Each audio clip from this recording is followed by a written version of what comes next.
Nuk e di, dora e Infantinos ndoshta se i shpëtoi dhe goja gjatë një interviste pas ndeshjes me Argjentinën dhe kepin e gjelbër. Tha, dua të përqafoj gjithë Argjentinën, tha, dhe pastaj e ktheu se ne neutralet, tha, pastaj jemi çik. Po ai momenti aty që momenti që e ktheu në moment. U mundua që ta mbulonte pak sa. Por që edhe Infantino duket se po injekton atë këtyre incidenteve, Nikol? Si them fal? I ka dhënë jehon shtypin ndërkombëtar këtyre incidenteve që kanë ndodhur?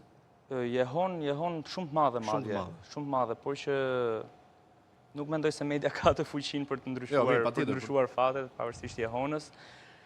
Një arbitrim që mendoj se pavarësisht se Italia ndoshta nuk është mirë me anën e kombëtarëve, mendoj që arbitrat nuk i katë mirë në Serie A, por gjatë në Kupat e Europës, si Champions League, Europa League apo dhe mbotëror do bënin mirë, mendoj, dhe mungesa e arbitrave italian është një mungesë e madhe. Se ku e ke pati kampionati italian që nuk performon mirë? Kur lu Inter, kampionati italian duke filluar nga Interi sezonin e fundit, Juventusin 10 sezone që është pallur kampion. Po Interi është i përkëdheli federatës, do ta marrë gola të dyshim. Jo, e kam fjalën këtu.